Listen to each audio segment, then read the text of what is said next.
ये जो पैसों के गड़े थे ना, इनको समझना बहुत मुश्किल है। अब मेहनत करके जितना पैसा कमाओ उतना ही खर्च हो जाता है और एंड में तो पता ही नहीं चलता कि गया कहाँ, एकदम गायब। फिर लगता है किसी पॉइंट पे कि इसको बचाना चाहिए, कहीं इन्वेस्ट करना चाहिए। पर ये जो इन्वेस्टमेंट जैसी चीज़ें होती हैं ना, इनको सुन के ही दिल बैठ जाता है कि ये पता नहीं क्या है, ये कोई अलग ही बात होगी, बहुत ही मुश्किल सी और डिफ़िकल्ट सी। तो एक काम करते हैं, आपको तो ये पता है कि इन्वेस्ट करना चाहिए, लेकिन आपको जो तरीके हैं उनसे बड़ा डर लगता है कि कहीं कोई गड़बड़ ना हो जाए, कहीं कोई प्रॉब्लम ना हो जाए या फिर लॉस ना हो जाए।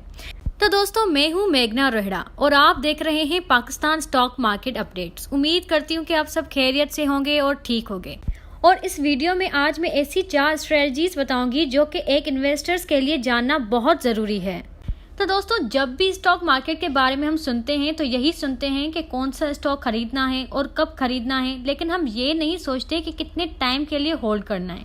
क्योंकि कुछ लोग स्टॉक मार्केट में ऐसे भी होते हैं जो कि 1 सेकंड के लिए होल्ड करके पैसा कमा लेते हैं, तो कुछ लोग इसी स्टॉक को लाइफ टाइम के लिए होल्ड करके और बिना ऐसे बेचे भी प्रॉफिट कमा लेते हैं। तो जब मैं स्टॉक मार्केट में न्यू थी तो मुझे जानना था कि लोग इससे पैसा कमाते कैसे हैं, क्योंकि एक ही स्टॉक्स को लेके मुझे 2 डिफरेंट ओपिनियंस मिलते थे। एक बोलता था कि इसे बाय करो, तो दूसरा बोलता था कि नहीं इसको सेल कर दो। तो मुझे काफ़ी मेहनत करनी पड़ी ये जानने के लिए कि यहाँ पे हो क्या रहा है, क्योंकि स्टॉक मार्केट में सबसे ज़्यादा लॉस उन्हीं लोगों को होता है जो कि कंफ्यूज होते हैं। तो दोस्तों, इसीलिए आज की वीडियो में मैं ये स्टॉक मार्केट की 4 स्ट्रेटजीज के बेसिक डिस्कस करने वाली हूँ। इन स्ट्रेटजीज का नाम है इंट्राडे, मोमेंटम, लॉन्ग टर्म और बाय एंड होल्ड। तो दोस्तों, सबसे पहले स्ट्रेटजी का नाम है इंट्राडे। अब ये बहुत ही फेमस स्ट्रेटजी है जिसमें लोग अपने स्टॉक्स को एक ही दिन में बाय और सेल कर देते हैं और अपने एक ही दिन का प्रॉफिट को निकालने की कोशिश करते हैं। अब इसके लिए आपको पूरा दिन स्टॉक मार्केट को फॉलो करना पड़ता है। इनफैक्ट आपको 9:15 से कुछ घंटे पहले उठ के न्यूज़ को रीड करके रेडी रहना पड़ता है। तो दोस्तों, ये इंट्राडे ट्रेडिंग पार्ट टाइम नहीं हो सकती। अब दूसरी स्ट्रेटजी है मोमेंटम इन्वेस्टिंग। अब इसको आप स्विंग ट्रेडिंग कहो, पोजिशनल ट्रेडिंग कहो या मोमेंटम ट्रेडिंग कहो, ये सब एक ही चीज़ है।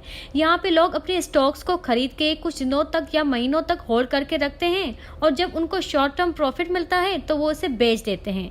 तो इस स्ट्रेटजी का फॉर्मूला बहुत ही सिंपल है, buy low and sell high या फिर buy high and sell higher.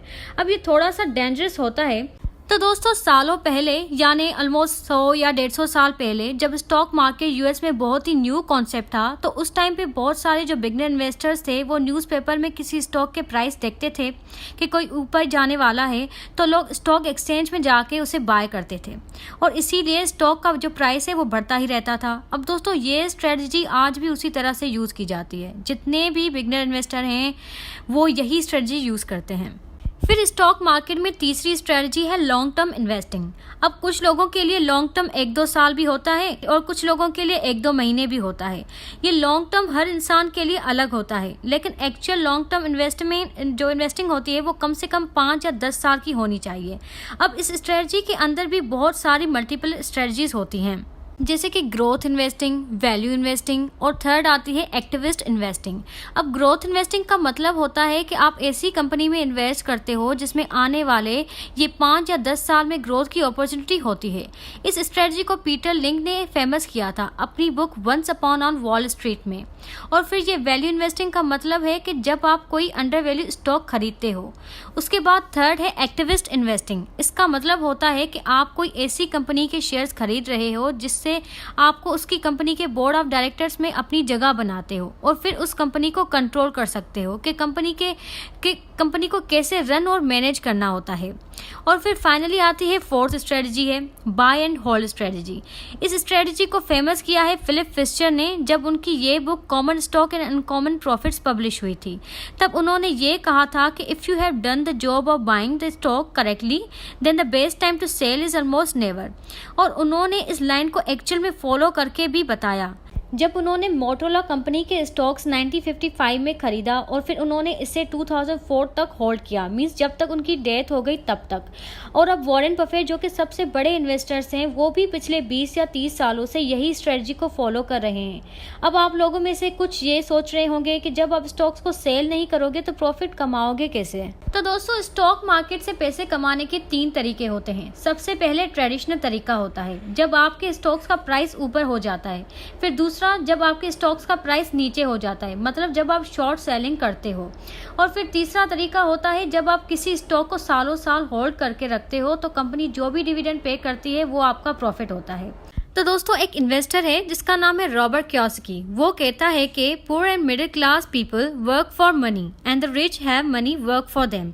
मतलब गरीब लोग पैसे के लिए काम करते हैं और अमीर लोगों के लिए उनका पैसा काम करता है।